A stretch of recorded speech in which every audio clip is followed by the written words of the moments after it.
Dr. Eleanor Way stared at the anomalous readings on her monitor, a cold realization washing over her like the sterile air of the Proxima Deep Space Observatory. The data couldn't be right. Absolutely couldn't. But there it was, persistent and undeniable, even after 3 consecutive recalibrations of the quantum interferometer array. Computer, run diagnostic sequence Delta 7 on the entire sensor grid, she commanded, her voice steady despite the hammering of her heart. Diagnostic sequence Delta 7 initiated.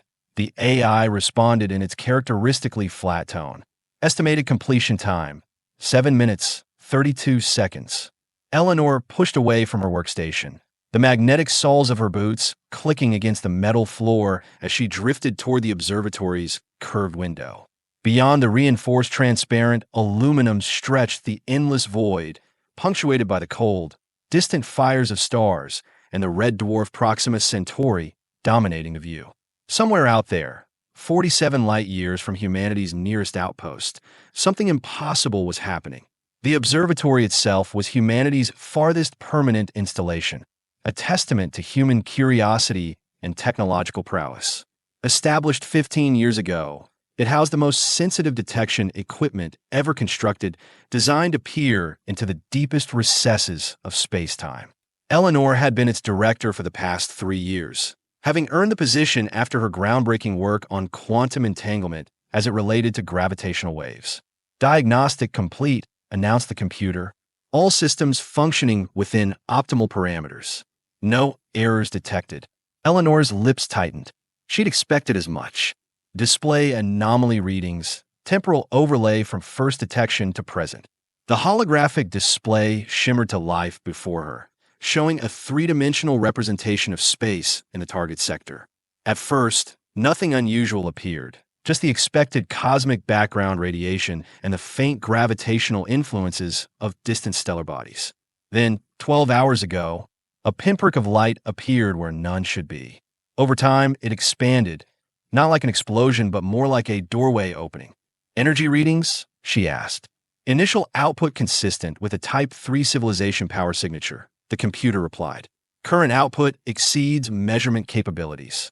A Type 3 civilization, one capable of harnessing the energy of an entire galaxy. Humanity, for all its advancements, barely qualified as Type 1, having only recently mastered the efficient utilization of its home planet's resources. Composition analysis? Unknown.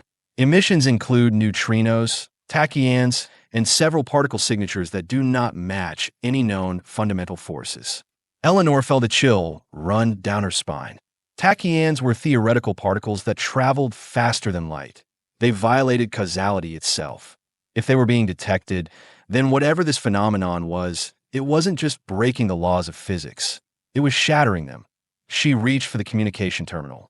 This wasn't something she could keep to herself. Protocol be damned. Priority channel to Earth's Central Command. Authorization way. Delta 9-7 Epsilon. Channel opening. Estimated lag. 4.3 years. Eleanor grimaced. The lightspeed communication delay was the price of working at the edge of human expansion. Even with quantum entanglement communication relays boosting the signal, a message to Earth would take over 4 years to arrive and just as long for a response.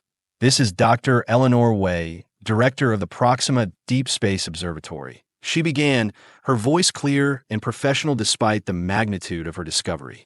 At 0347 hours, standard Earth time, our sensors detected an anomalous energy signature approximately 47 light-years from our position.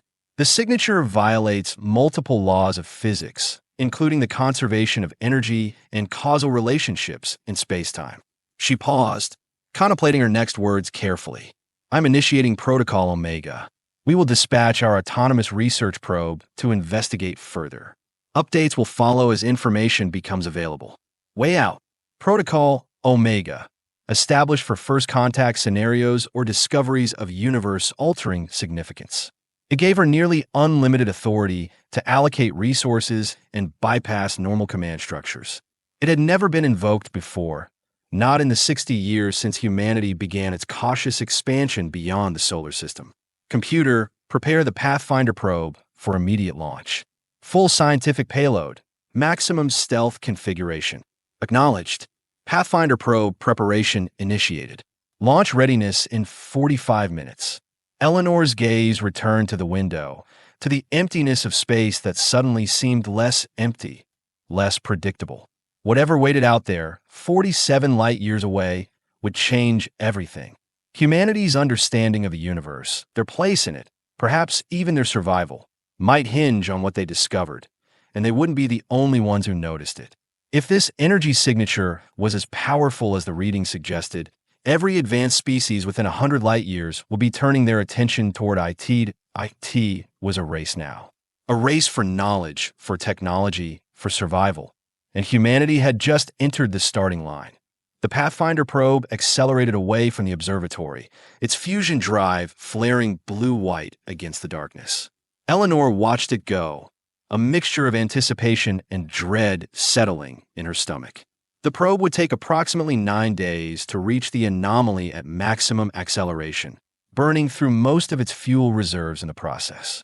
Dr. Wei called her assistant, Dr. Hiroshi Yamamoto, floating into the observation deck with the careful movements of someone still not entirely comfortable with zero gravity. The secondary arrays are picking up something else. Multiple somethings, actually. Eleanor turned, raising an eyebrow. Show me.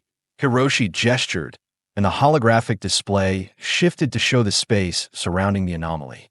There, approaching from various vectors, were 7 distinct objects, ships, by the look of their controlled trajectories. 7 different drive signatures, Hiroshi explained, his voice tight with controlled excitement. None matching known human configurations. They are all converging on the anomaly. So she'd been right. They weren't alone in noticing this phenomenon. Estimated time to arrival varied. The closest appears to be approximately 3 days out. The furthest, perhaps 2 weeks. Hiroshi adjusted his glasses, a nervous habit he maintained even though corrective eye surgery had been standard for decades. Eleanor, those are alien vessels. Multiple species if the drive signatures are any indication. I know. Eleanor's mind raced, calculating possibilities, risks, opportunities. Computer, adjust Pathfinder's course to approach from System Zenith. Minimal profile presentation. Activate full stealth protocols at half a light day from target. Acknowledged. Course adjustment implemented. Eleanor pushed away from the window, propelling herself toward the command center. Contact the research team and senior staff. Emergency briefing in 10 minutes. When the team had assembled, 12 of humanity's brightest minds, representing fields from astrophysics to xenobiology, Eleanor laid out the situation without preamble. We have detected an anomalous energy source 47 light-years distant that defies our understanding of physics. We have also identified 7 alien vessels converging on the location. The Pathfinder probe is en route, but it will arrive after at least one of these ships. This is now a first contact scenario on top of a scientific mystery. Dr. Catalina Rodriguez, the observatory's chief physicist, spoke first. What exactly are we looking at with this energy source? Something that shouldn't exist, Eleanor replied, bringing up the latest sensor readings. It's producing energy equivalent to an entire galaxy, but concentrated in a region smaller than our solar system. More concerning, it's emitting particles that move backward through time. A murmur ran through the assembled scientists. Dr. Victor Okafor, their theoretical physicist, leaned forward. Backward through time? You are certain? The tachyon readings are confirmed, Eleanor said. And there's more. The space around the anomaly shows signs of dimensional thinning. My God, whispered Dr. Layla Badawi, their expert in quantum cosmology. It's a bridge. A bridge to somewhere else. Eleanor nodded. That's our working theory. A connection point between our universe and something else. Another universe, another time, another dimensional plane, we don't know. And these aliens? Asked Dr. Chun, the xenoanthropologist. What do we know about them? Almost nothing, admitted Eleanor. The drive signatures suggest technologies we have theorized but haven't developed. At least 2 of them appear to be using some form of alkebuyer warp drive. Faster than light travel, muttered Hiroshi. They're more advanced than we are. In some ways, perhaps, Eleanor conceded. But remember, humanity has its strengths. Our adaptive thinking, our creativity under pressure, our stubborn refusal to accept limitations. These have carried us farther than our technology alone could have. She gestured to the holographic display, which now showed a simulation of the Pathfinder's approach vector. The probe will observe from a distance initially. We will gather as much data as possible about both the anomaly and these alien vessels before deciding on next steps. And if they detect us? Asked Dr. Rodriguez. Or worse, if they have already detected the observatory? Eleanor's expression hardened. That's why I have initiated Protocol Omega. The secondary directive authorizes defensive measures if necessary. The Pathfinder carries a shielded quantum communication relay. If contact becomes inevitable, I will attempt communication myself. This is beyond our mandate, protested Dr. Okafor. We should wait for instructions from Earth. In 8 years, when their response arrives. Eleanor shook her head. Whatever is happening out there is happening now. Earth authorized me to act in humanity's best interests in emergency situations. I'm making the call. She looked around at their faces, some afraid, some excited, all resolved. They'd accepted their assignments on humanity's farthest outpost, knowing the risks and isolation it entailed. Prepare your departments. I want continuous monitoring of both the anomaly and those ships. If we are about to meet our cosmic neighbors while standing next to a tear in the fabric of reality, I want us ready. As the team dispersed, Eleanor returned to the observation window, staring out at the stars. Somewhere out there, something was pulling aside the curtain that had hidden the deeper mysteries of the universe. And humanity, despite its youth among the stars, would be there to witness it, for better or worse. Day 7. The Pathfinder probe had crossed 4 light days and was now close enough to the anomaly to provide detailed readings. Eleanor had barely slept, catching brief naps in her office rather than returning to her quarters. The holographic displays surrounding her workstation showed multiple data streams. Energy readings from the anomaly, position updates on the approaching alien vessels, and the continuous background monitoring of local space. Doctor, you should see this, Hiroshi called from his station.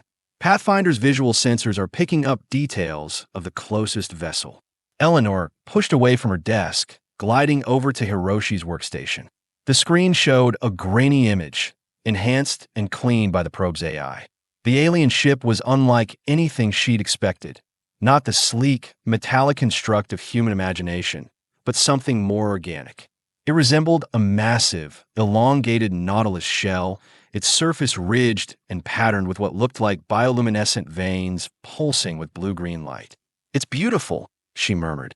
"And approximately 1.7 kilometers in length," added Hiroshi.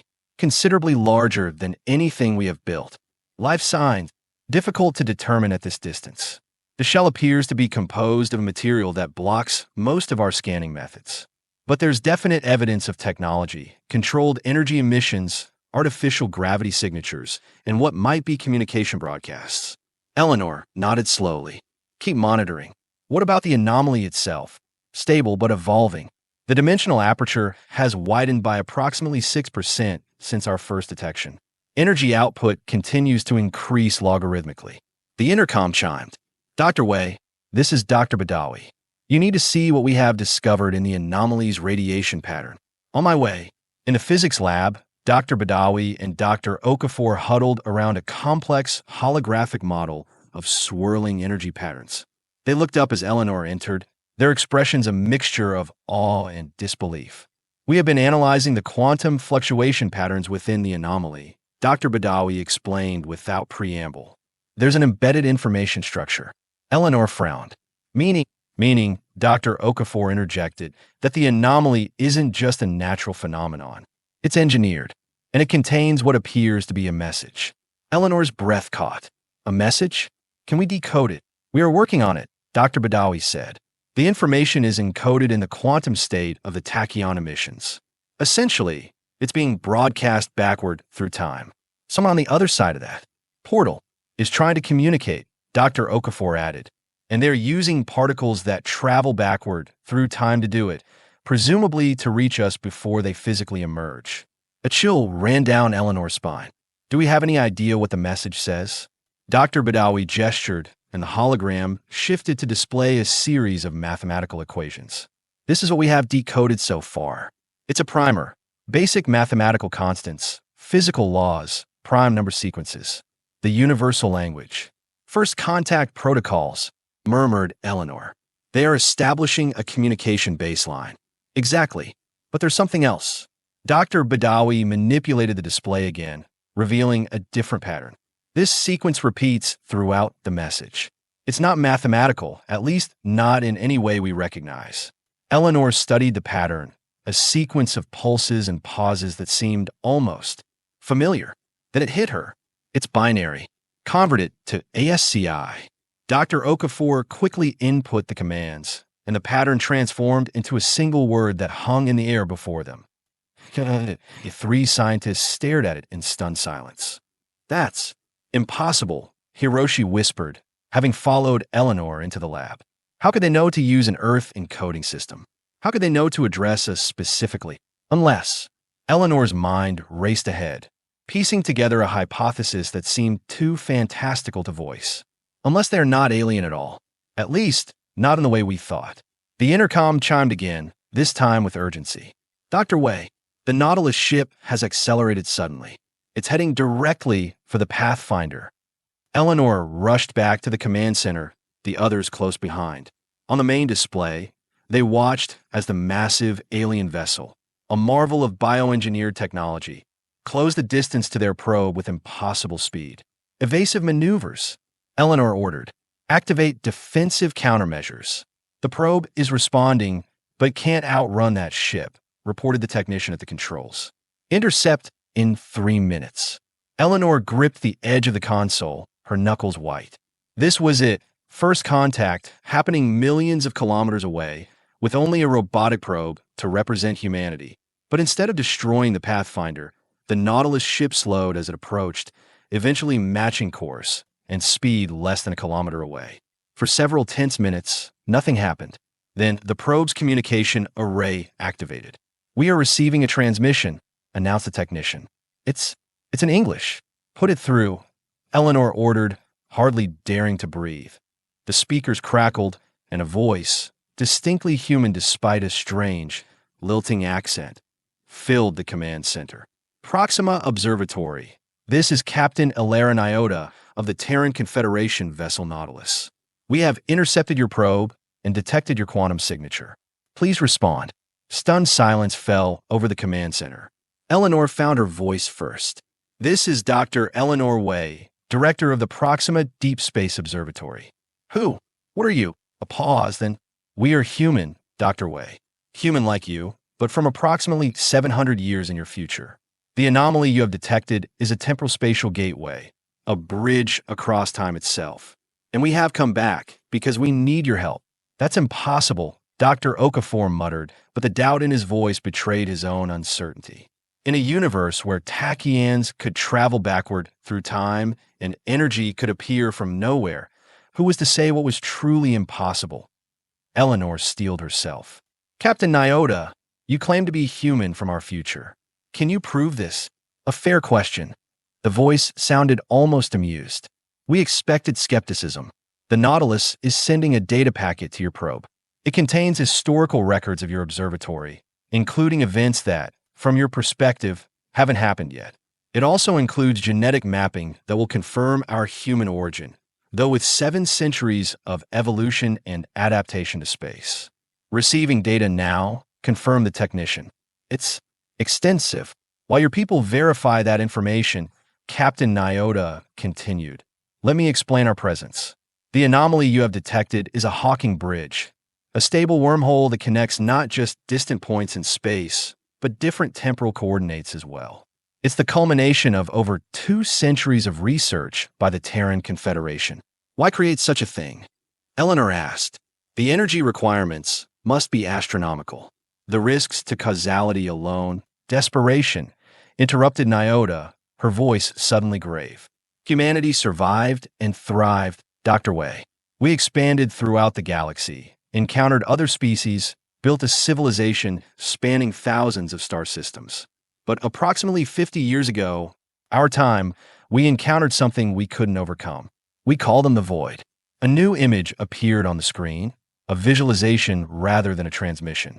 It showed what looked like a wave of darkness spreading across a galactic map, consuming stars and worlds in its path. The void isn't a species or even a physical entity in the traditional sense, Nyota explained. It's a fundamental breakdown in the quantum structure of space-time itself. A cancer in reality. It devours everything it touches, converting matter and energy into nothing. Not even information survives. Eleanor felt her blood run cold. And this is heading toward Earth. In your time, it consumed Earth 36 years ago, Nyota replied softly, along with most of the inner systems of human space. The Confederation's remnant has been in continuous retreat since then. We have tried everything: antimatter bombardment, artificial singularities, even attempting to accelerate the universal expansion rate in localized regions. Nothing stops it. Nothing even slows it down. So you have come back in time, Eleanor reasoned. To warn us? To help us prepare? No. The captain's voice hardened. We have come back to find the origin point. Our scientists believe the void didn't evolve naturally. Something or someone created it, either deliberately or as the unintended consequence of some technological experiment. Our physicists have traced its theoretical origin to this exact location in space, and to within 50 years of your time. Eleanor exchanged glances with her team. The implications were staggering. You're saying that something happening now, in our era, creates this void that eventually destroys humanity. Yes, and not just humanity. Every species the void has encountered has fallen. The ships you have detected approaching the anomaly, they are representatives of other civilizations from our time who have joined us in this desperate gambit. The Myriad Collective, the Cthal Imperium, even the HFY Hive, ancient enemies united by existential threat. Dr. Badawi stepped forward. If what you were saying is true, your very presence here could alter the timeline. You might prevent your own existence. We are aware of the grandfather paradox, Nyota replied. But our physicists believe we have entered what they call a quantum branching event. By coming here, we have already created a new timeline, one where, hopefully, the void never exists. Our original timeline continues, doomed. But yours might be saved. Eleanor took a deep breath, trying to process everything. What do you need from us? Your observatory is the closest human installation to the origin coordinates. We need your help to establish a quarantine perimeter and monitor for any unusual quantum experiments or anomalies in this region of space. Meanwhile, our coalition will work to identify the specific catalyst that creates the void. Eleanor nodded slowly. If what you're saying is true, you will have our full cooperation. There's more, Nyota added. The Hawking Bridge is unstable. We can keep it open for approximately 3 standard months, but after that, the energy requirements become prohibitive. Any of our people or ships still in your time, when it collapses, will be stranded here permanently. A one-way trip, murmured Hiroshi. You knew that when you came through. We all did, confirmed Nyota. 700 years of human history, knowledge, and technology are contained in the Nautilus's databases. If we fail to prevent the void's creation, that information might help your era prepare better than we did. Eleanor straightened her shoulders. Captain Nyota, request permission to come aboard your vessel. I believe this discussion should continue face to face. A pause, then permission granted, Dr. Wei. We will dispatch a shuttle to your coordinates. Prepare for first contact, Director. The real kind. As the communication ended, Eleanor turned to her team. Their faces showed varying degrees of shock, disbelief, and wonder. I know how this sounds, she said. Time travel, future humans, a reality-devouring void. It's beyond fantastic. But the math checks out. The tachyon emissions, the dimensional aperture. It all aligns with theoretical models for temporal displacement. And if they're lying, asked Dr. Chun. If this is some elaborate deception, Eleanor's expression hardened. Then they have gone to extraordinary lengths, breaking multiple laws of physics in the process. But we will verify everything they have sent us. In the meantime, I'm going to meet them. Not alone, insisted Hiroshi. Protocol Omega requires at least 2 senior staff for first contact scenarios. Fine. You and Dr. Badawi will accompany me. The rest of you begin analyzing that data package. I want to know if their story holds up before we commit to anything. As the team dispersed, Eleanor returned to the observation window. The stars looked the same, cold, distant, impassive. But everything had changed. The universe had just become vastly more complex, more dangerous, and more interconnected than anyone had imagined. And humanity, it seemed, had a destiny among those stars. A destiny that now hung in the balance. The shuttle from a Nautilus docked with the observatory's rarely used external airlock. Eleanor, Hiroshi, and Dr. Badawi waited in the reception chamber, dressed in their formal station uniforms rather than the normal, everyday jumpsuits. First impressions mattered, even, perhaps especially, when meeting humans from the future. The airlock cycled, pressure equalizing with a hiss of air. Then the inner door slid open. Captain Alara and Iota stepped through first, followed by two others. All three wore form-fitting uniforms of an iridescent material that seemed to shift color with every movement, emblazoned with an unfamiliar insignia, a stylized galaxy spiral wrapped around a human hand. But it was their physical appearance that caught Eleanor's breath. They were unmistakably human, yet subtly different. Taller, with more elongated limbs and larger eyes that reflected light like those of a nocturnal animal. Their skin tones varied. Nyota's a rich ebony, one companion's a pale olive, the third's a deep bronze, but all had an almost luminous quality to it. Director Wei, Captain Nyota stepped forward, offering a hand in the familiar human greeting. It's an honor to meet you. Your work on quantum entanglement laid the foundation for much of our current understanding of physics. Eleanor accepted the handshake, noting the strange warmth of the woman's skin. Captain, welcome to Proxima Observatory. These are my colleagues, Dr. Yamamoto and Dr. Badawi. Nyota nodded to them, then gestured to her companions. My science officer, Commander Liang, and our temporal physics specialist, Dr. Okafor. Eleanor's eyes widened slightly as she looked at the temporal physicist. Okafor, the man smiled, revealing teeth that seemed slightly too perfect. Yes, according to our historical records, Dr. Victor Okafor is one of my ancestors, perhaps 15 generations removed. Speaking of historical records, Hiroshi interjected, his scientific curiosity overcoming his usual reserve. Your physical differences, are they evolutionary adaptations or engineered changes? Both, replied Commander Liang. Centuries of living in variable gravity environments, combined with genetic modification to counter radiation exposure and enhance low-light vision. We are what humanity becomes when the stars become our permanent home. Eleanor gestured toward the observatory's conference room. Shall we continue this conversation somewhere more comfortable? The meeting that followed lasted hours. The future humans shared their knowledge openly, the history that led to the void's appearance, the technological developments that enabled the Hawking Bridge, the political structure of the Terran Confederation that spanned hundreds of star systems before the catastrophe began.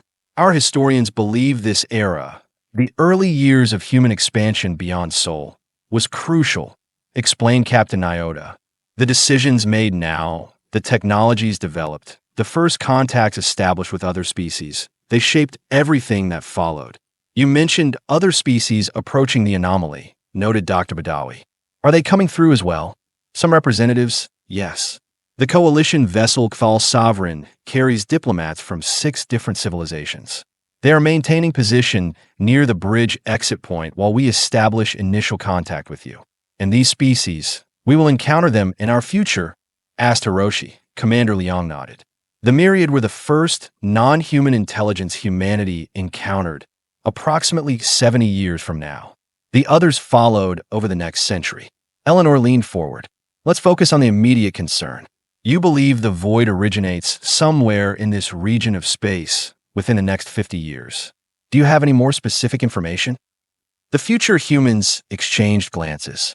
Dr. Okafor, the descendant of their own colleague, spoke up. We have a theoretical model that narrows the probable origin to within 10 light years of this position, and a temporal window of approximately 30 years from now. Unfortunately, the causal links become muddied beyond that.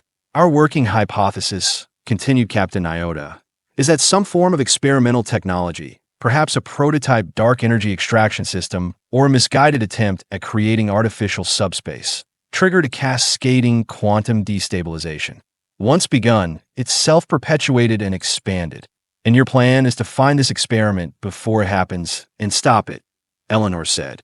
But you're talking about an area encompassing dozens of star systems in a 30-year time frame. Even with your advanced technology, that's searching for a needle in a cosmic haystack. True, admitted Nyota, but we have certain advantages. The Confederation developed quantum resonance scanning that can detect specific energy signatures across vast distances. We are looking for technological precursors, the kinds of experiments that would logically lead to the catastrophic one. We also have historical records, added Commander Leong, scientific publications, exploration logs, corporate research archives. We can cross-reference those with active scans to identify promising leads. Eleanor nodded slowly. And you want to establish this observatory as your base of operations? It makes the most sense, Nyota confirmed. You have existing monitoring infrastructure, a strategic position, and a staff already familiar with the kind of anomalies we are looking for. Plus, your presence here is established and won't draw unwanted attention from Earth or the other human settlements.